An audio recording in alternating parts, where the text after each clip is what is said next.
like we got some major events coming up here, but maybe it will turn out to be nothing. But it does portend what's going to come out in the future, even if this blows over right now, which is the crisis in the Ukraine. Because I talked about silver prices in a time of warfare, possibly with. Well, I always said if there's a war with Iran, I don't think it's going to be extremely long because basically it's a no contest event. It would be, even though no matter what war happens, it's always bad. There's always bloodshed. There's always real freaking hard human suffering to the max. The American, if the United States was backing Israel or whatever, or if there was something that went on with Iran, it would be over pretty quick. It would be. And oil prices would skyrocket, gold would skyrocket, silver would skyrocket. But long term, I always think that, what's going to happen in the long term, and I think the Russians are biding their time on this, which is a financial collapse in the West. I've said this. This is theory by Major Anatoly Golitsyn, but his theories have always been right. The thing is, you look at people's other theories, and they've been wrong, and they've been sometimes right, 50% here and there. Major Anatoly Golitsyn, who defected in 1961, this guy's been right like at least 95% of the time, at least. And it says the long-range plan is for deception to bring Western technology into the West, into the Soviet Union. That's why it dissolved and all this type of stuff. They're biding their time. They're waiting for financial collapse in the West, and then they will attack. Now, I'm going to tell you this. Actually, even without a war, there's always these kind of intramural wars going on economically. There always is. It's like wars are basically an extension of political economic policy. You can sit back and theorize it, but that's really what the hell it is. It's like, either a war is a big business trying to get some more money some way, and it isn't just the West that does this. It's everywhere. Everywhere. It's like I don't like these people who just throw the dirt at the West and they don't throw the dirt everywhere else it deserves, because it's the elitists and the power hungry freaks everywhere that do this. Everywhere. It's like you're knocking the United States. It's the elitists, the United States are the only ones that do this type of stuff. Look at Vladimir Putin and his lifestyle. Look at the Chinese elite, for crying out loud. It's obvious, right? Now, what's going on in Ukraine? The leader that was just ousted. I forgot his name. Okay, but I don't really like paying attention to those names because they're well, whatever. But I did. His wealth was obvious. His house, his cars, the decor he had, his special yacht, his golf courses, all the garbage this guy had. It was like he was an elitist to the max, and he was a puppet of Putin. Putin is like saying, "Oh yeah, we got to have the Ukraine because this is right on the Russian border and all this type of stuff." The Ukrainian people are looking for freedom. They're not looking for a freaking puppet of Putin. And this guy, for all the opulence this guy had, the guy was a freaking dictator who ran. He was an elitist dictator that ran the Ukraine, and he got ousted. This is the guy that Putin wants in there. Putin is the same kind of crap to Russia. He plays the game that he's a reformer. He's not a reformer.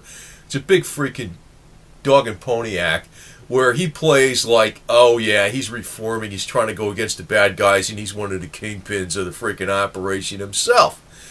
But, I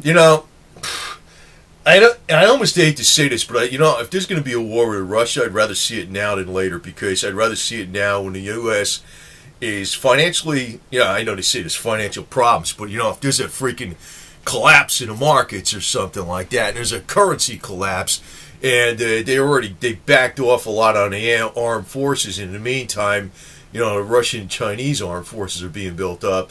I'd rather see it now than later. Actually, I would have rather seen it happen some years ago, because the situation would have been solved. But the problem always is this. I'm going to tell you this right now. The Western elite, certain Western elite, because they don't all think the same, have always been the major driving force behind communism, because communism is a major type of step towards world domination, globalism. That's really what it is. Maybe Karl Marx wasn't the worst guy in the world, right? But they took his writings you know, it doesn't work in a practical fashion, a lot of things he says, but they took his writings and they used it to make an evil political system. You know, I mean, there's a couple of little things in there where you might say there's some truth to it, you know, like about capitalism. But you got to remember, there's capitalism when you're talking individuals, laissez-faire capitalism, and there's big business capitalism, which is basically like a monopoly, and they don't like competition. You know, so I mean, there's all kinds of ways you could throw these damn words around. But if there's ever a war, I'm going to tell you right now, commodity prices are going to go through the roof. Gold will go through the roof. Gold is always a safety in wartime. Definitely. Silver is going to follow. Oil's going to go through the freaking roof. Agricultural products, food, livestock, everything is going to go absolutely high. And, you know, the thing is not to just sit on your ass and be like, hey, I got silver. Also, work hard and be very practical where you put your money. You know, I got enough funds, obviously, to do every damn thing I want, but I have too much pride in that I do not like paying people to do the work for me. I'd rather know how to do it myself, because it's like, you know, if I pay somebody else to do the damn work for me, then I don't know how to fix it or do it or redo it or whatever. So I do every damn thing myself. That's the way it is. That's, you know, you got to play the game all the way, you know. I have a lot of projects going on at once, and I'm going to tell you, that is what you really need to do. You need to be self-sufficient, and that's one reason you have silver. It's called self-sufficiency. Self-sufficiency, but it absolutely means not just one metal, it means a whole bunch of things. Number one you need is food, water, and energy, and you also need guns to protect yourself, because if it becomes a lawless society. But by and large, I think Americans will stick together. Very much so. You know, I know there's a lot of disparity of race, creed, and religion and all this type of stuff, but you know what? And there's like a lot of disparity between where you come from in the United States. You know, some people, you know, well, I don't like a lot of the North. Well, you'd be surprised. You know, I come from the Northeast, and I think that's a very liberal place. I'm not a really liberal, and you'll be surprised. There's like the people that aren't liberals in it. Well, I'm more an individual rightist, let me put it that way, because I don't really think liberal's a dirty word. But, you know, it's like the people even in the Northeast are mainly the ones that aren't like real socialistic. Man, they're really like really anti-socialistic like myself, because I really think socialism is a major evil. You know, sometimes people from other parts of the country assume if you're originally from the Northeast, you're socialistic. That's not true. But anyway, it looks like Putin is going to push hard. He's got all the troops massed around the border. He's doing all the exercises and stuff like that. It's a big show of force. But that's telling you what this guy's about. You know, I'm getting sick of this freaking alternative. I'm getting even tired of these people. Well, I'm not getting tired of it, but it's showing how stupid these people are. Where the alternative media is coming out, quote unquote, about, you know, the West is this, the West is that. Look at this guy, Putin. This guy's a freaking dictator and a half, man. No doubt about it. No doubt about it. And, you know, let me put it this way. I'll tell you some people I don't really like in politics. I don't like Joe Biden. I don't like Chuck Schumer. I don't like Mario Cuomo. I don't like Hillary Clinton. I don't like John Kerry. But you know what? I'll back them 110% over Vladimir Putin any freaking day. Because this guy is a pile of bullshit. And he's like, the one thing is, I'll tell you why he's a pile of bullshit. Because he's a big photo op guy. You know, he's like, he goes out there with the horseback riding, hey, takes a picture, look at me, I'm a big leader, I ride a horse. And, you know, I shoot a tiger with a tranquilizer dart. I go out there and I do, you know, judo. And, you know, obviously, even when he's doing judo, he's doing it with somebody, he's making sure the guy loses, you know. It's not going to be somebody who's going to kick his ass, or else he's be in a gulag for the rest of his life at a minimum. And, you know, it's a big freaking dictatorship to the max, you know.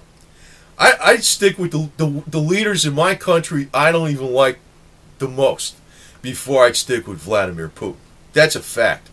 That's a fact, man. A lot of people freaking buy into this guy, but it's a big phony act with Vladimir Putin. I can tell you that right now. That guy is an egotistical dictator to the max.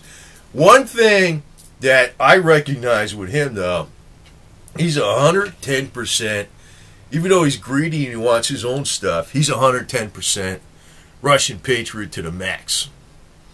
You know? And he's got the balls to freaking be hands-on and do stuff himself. That I know. That I know. He really is. You see, that's where people get respect for him. But, you know, the problem is, he don't give a shit. He don't give a shit. He's about number one. And, you know, as long as I'm a Westerner, I ain't in nowhere on his, list for anything. You know what I mean? You know, I'm the enemy. That's the way I look at it. You know, he's a guy that just, Russia Today puts out a pile of bullshit about, anti-Western this, anti-elitist this, and all this type of stuff. You know, they're really just looking to tear you down.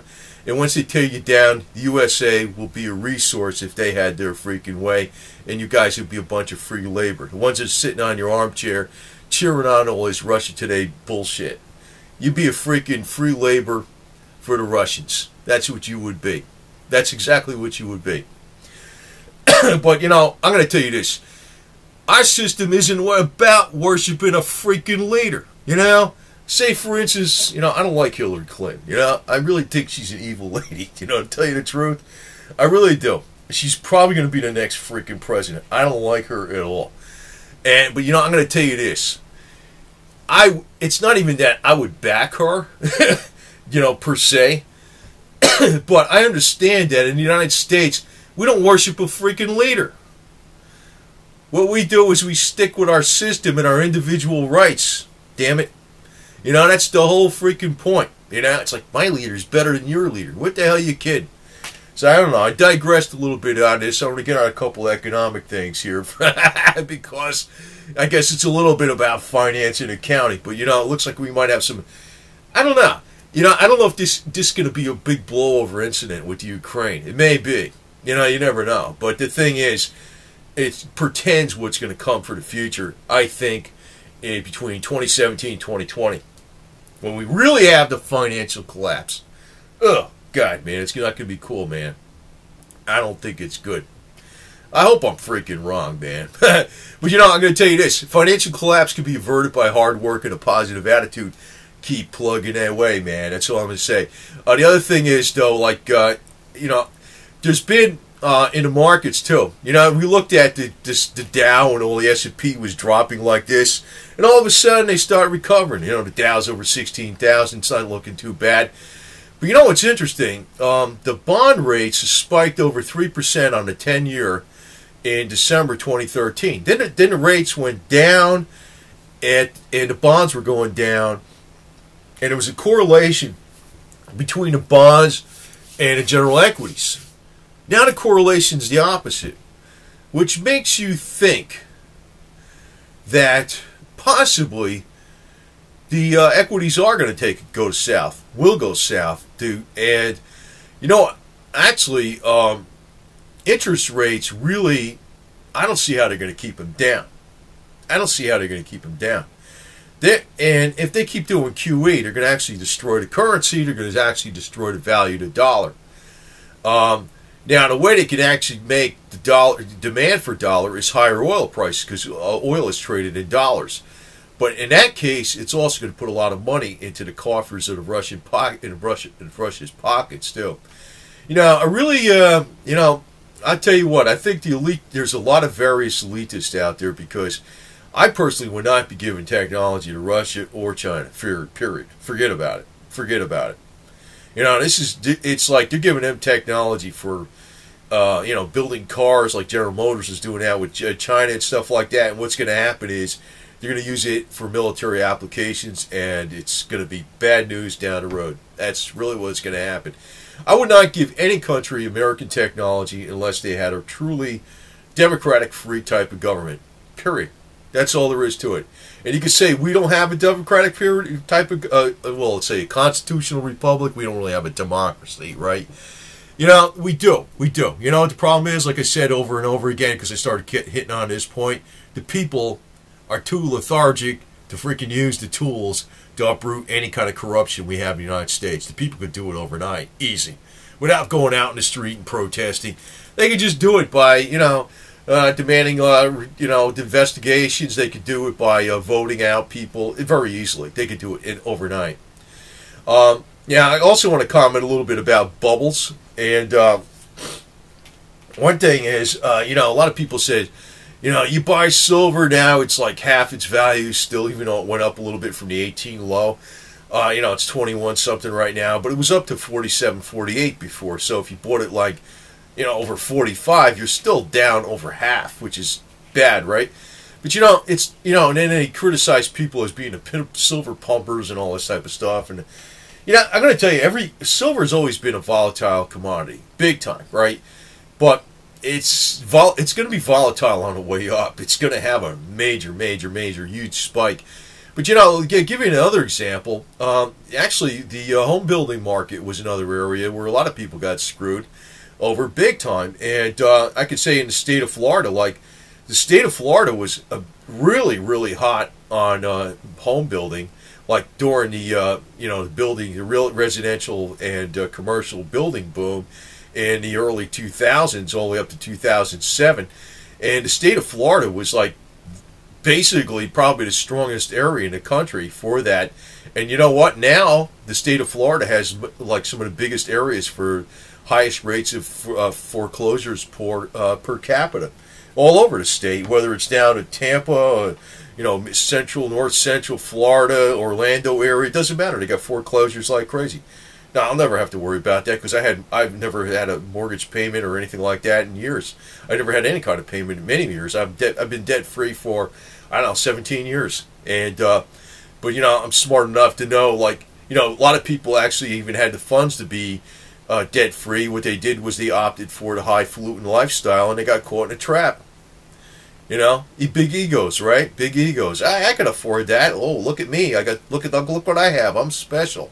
No, I don't play that game. But anyway, that's an investment that turned out to be a poor investment, and because they got upside down. You got to really be conservative and a little careful with some things, and that's really where the problem is with a lot of people. They get too speculative. They get too greedy. They see too much money on the potential money, and they screw up. The other thing is, like on the way up with silver, this is actually where people right now are holding it right now, are patient. They're going to do well because people are going to jump on it and have to have it at least even when it goes over 50. There's going to be people like they're going to be jumping on a bandwagon left and right, flying out of the woodwork, having to buy it because the sky's falling. And I expect it's not going to go straight up to some crazy amount of, say if it breaks through 50, it should go quite a bit above 50, to at least 60 something, pretty fast. But the thing is, if it gets ahead of itself too fast, it'll correct again. But it's the same game. That's why people are buying Bitcoin at $400 or $500. Now, some of those people on the Mount GOX freaking thing, whatever the hell is Mount Gox, whatever the hell that is, exchange, they lost all their money, right? They lost all their money. So, you got to be patient with your investments. That's one thing. And when this plays out, it's going to play out for the best. But the worst thing I could possibly think of is if there's a major war, because that will soften people up for change. Get rid of all nation states, get rid of this, get rid of everything. We'll have a new law, a new financial system. You know what? I'm sticking with the Bill of Rights no matter what, man. If they violate the Bill of Rights, they ain't a legitimate government. That's all there is to it. No matter what comes in later on. That's the way I look at it. Very plain and simple. But it looks like, I'm not 110% sure what's going to come up out of Ukraine. It seems crazy that there'd be some major war over this, but you never know. That's how things start, isn't it? Isn't that how things start? So we shall see. It seems to be that this is the cycle of life, isn't it? When there's a bad economic problems, nations compete with each other by having currency wars, devaluing their currencies, and going into more debt, and it leads to real wars. Right now, Russia's having problems actually with their GDP. Is down a lot. So I don't know, man. It's like it is I just have to freaking say it again, man. Anybody that's in the United States, that thinks Vladimir Putin is like this good reformer guy, you better take your head out of the sand and look really deep at what this guy's about and where he came from, and even like the rigged apartment explosions where he even got into power. The departments that blew up, and he said it was on the Chechen rebels, and then he waged a whole war against them and stuff. It was just like the freaking Reichstag fire that Adolf Hitler did, man. Same type of deal, man. Same type of deal all the way. This guy is bad news, and to me, it's very disheartening that Americans are buying into this bullshit.